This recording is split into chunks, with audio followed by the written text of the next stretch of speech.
Welcome back. Well, today we have Congresswoman Katie Porter of the 45th District, and she's going to tell us what's going on with a variety of different things that are very important to you. Well, welcome. Thanks for being with us. How are you? I'm doing well. Thank you so much for making arrangements for me to stay in touch with the community while keeping my distance. Not a problem. We're getting used to this whole Zoom thing now, and now, of course, we're going to do it for quite some time. So thank you for being with us. So you've been very, very busy, I'm sure. Give us an idea of kind of what's happening out there. Yep, so my office is fully operational. Everybody is working remotely, though. We're coming into the office on a very limited basis as needed to get access to certain equipment or tools, technology that we need. But we're continuing to hear from constituents about what they need. I've had a lot of calls with hospitals in the area, healthcare providers. Did a very good call the other day with our interfaith and faith community about some of the challenges that they're facing because of this pandemic, staying in touch with school districts. So really a combination of listening to the voices in the community and then being on conference calls with my colleagues from around the country talking about what Washington should do in response. Excellent. Well, as we have the stimulus package and there's going to be checks that are going to be sent out. So can you give us an idea of what we need to look for that and what our community needs to be aware of? Yep. So the CARES Act, which was passed on Friday by the House of Representatives and then signed into law by the president on Saturday, provides for up to $1,200 per adult for incomes up to $75,000. So if your adjusted gross income is above $75,000 and you're a one-person household, you'll see that payment phase out. The amount doubles. It's $1,200 per adult. So if you're a family of two, you could be getting $2,400. If your adjusted gross income is above $150,000, again, you'd see that step down and eventually phase out. Okay. One of the questions we're getting asked most frequently is, what if I didn't file a tax return last year? What does that mean? So the government, if you're receiving Medicare, and Social Security payments, you're going to be in the IRS's system. So you should be watching for a direct deposit to hit your bank account. The Treasury is telling us likely in the next 3 weeks. So here by the end of April, you should see that money in your account. And then you should also be receiving a written letter from Treasury, from the IRS, explaining to you that you received this payment and what day it was deposited and go to check. You do not have to apply for the stimulus check. And it's really important reminders are going to be sent out automatically. Really important that nobody provide their personal information, especially not their Social Security number, to anybody who calls them. Sadly, we are seeing so many coronavirus and stimulus-related scams already. So please just watch your bank account, watch for that deposit that will come from the Treasury. Right. That's very concerning. And maybe we'll have a little discussion at some point here in the next couple of weeks about some of the scams and what to look for. There was one question. If you move and you haven't maybe sent in your change of address or the information for a new Social Security check, what do they do in that case? So most people will be receiving the stimulus check by direct deposit to their bank. So if you're a taxpayer and you filed taxes in 2018 or 2019 this year, or you filed for this past year already, you're going to see that money go directly into your bank account. So you don't have to worry about change of address. The checks will only be mailed to people where the IRS does not have bank account information on file. So if you're receiving your Social Security by direct deposit, you're going to be all set with this. It will take longer, but if you need to update your address or do anything with Social Security Administration, go online and do that. But most people are going to be receiving this by direct deposit because that's the fastest way that we can get help to people, and we know that people can't wait. Okay, perfect. So you had a town hall meeting last night. Tell me what that was about and what are some of the takeaways from it? Yeah, we had a telephone town hall last night. We had over 1,400 people who participated in the call. And we do that outreach to engage people both by calling them in advance and letting them know, and then also ringing people's phones. And if they're available and they can pick up, they're automatically connected to the telephone town hall. Last night, we focused on help for small businesses. It's an incredibly important segment of our economy in the United States and here in Orange County. And many of those small businesses have already had to close their doors because they're not considered essential businesses, and they've had to lay off their employees. They just didn't have more than a week or two's ability to make payroll. So we had folks from the Small Business Administration, from the amazing Small Business Development Center that's housed at Cal State Fullerton's branch in Irvine, right there by the Spectrum. And we talked about some of the programs that are available for small businesses and also how people can get help. Because the programs for small businesses, they're really quite good. They're quite extraordinary. There's actually emergency grants that are not loans. They're just straight up grants of up to $10,000. And then if you keep people on payroll, there are these loans that then can be forgiven if you keep people on payroll. So there's a lot of terrific programs out there for small businesses. They're not easy to navigate. So a big focus of last night's call was answering people's questions and then trying to connect them to the resources in our community, like the Orange County Hispanic Chamber of Commerce, like our Small Business Development Center, like the volunteers at SCORE, which is a small business program where retirees can help volunteer. Right. Excellent. Excellent. You know, if somebody was in a business, maybe it was just themselves and they were freelancing, and obviously they have to invoice people. What is available to them?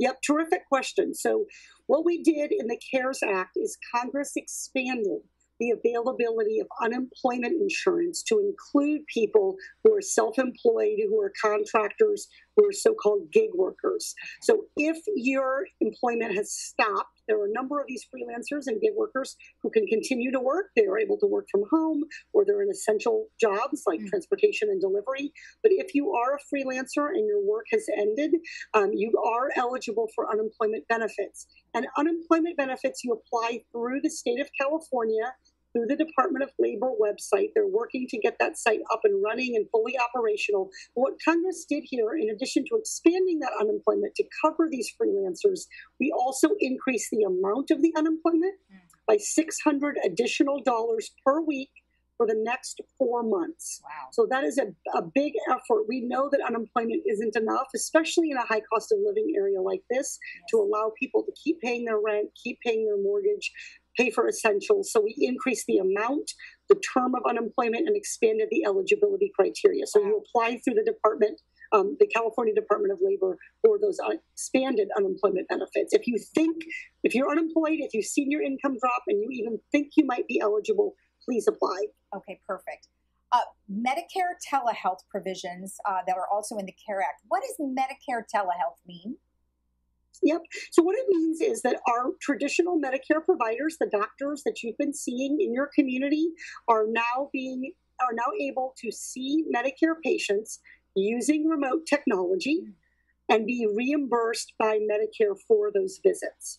And so there were limited provisions before for telehealth and in certain specialties or certain areas where we didn't have enough providers, but now every senior who's covered by Medicare can receive telehealth services. So what you'll do is, if you're feeling sick, you need to see a doctor, you'll call your provider just like usual. Okay. You'll make an appointment, and that provider, if they have the technological capacity, will offer you a telehealth appointment.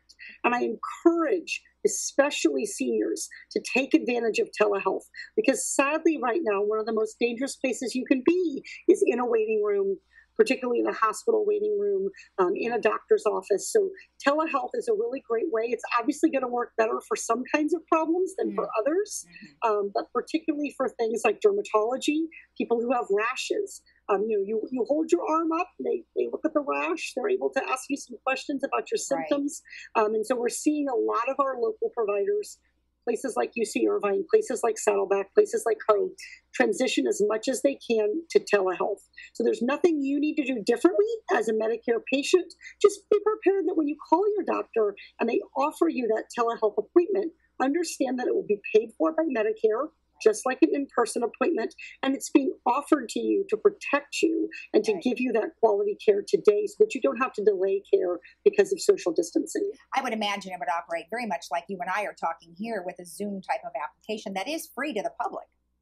It's absolutely free. And the providers are doing a good job of using technology that protects your personal health information, Right. of making sure that it's protected and that it's all being charted and recorded into your patient record so that the visit, the conversation in the visit, the information, the prescriptions, things like that aren't being lost.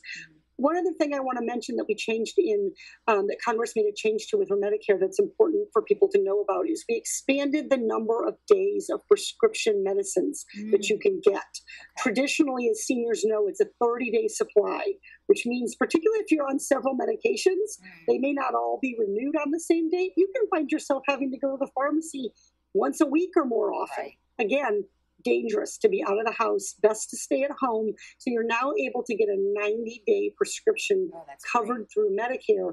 That's really important that people take advantage of that to limit the numbers of times that they go out. Perfect, perfect.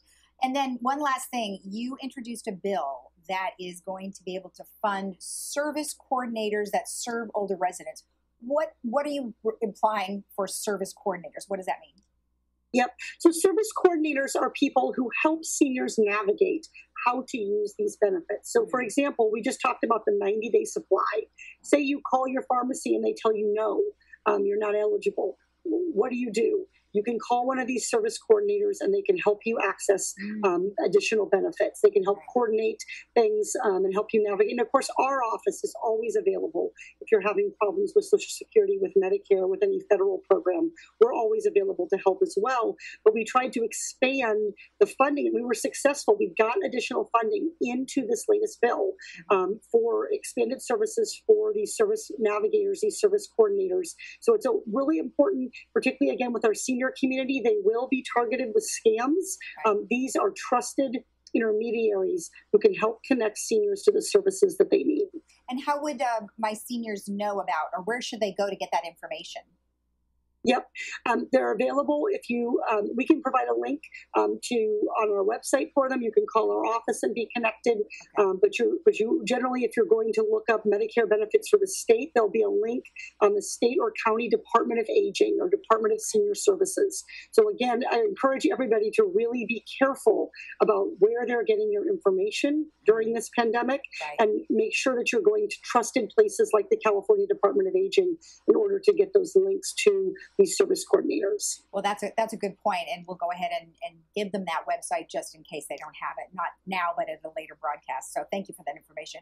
Well, very good information. I know you are super busy, and we want to wish you well. I know you weren't feeling well for a while. You're feeling much better now, I take it. Feeling so much better. And it's a reminder, I did eventually, I had a high fever, so I had a COVID test. It came back negative.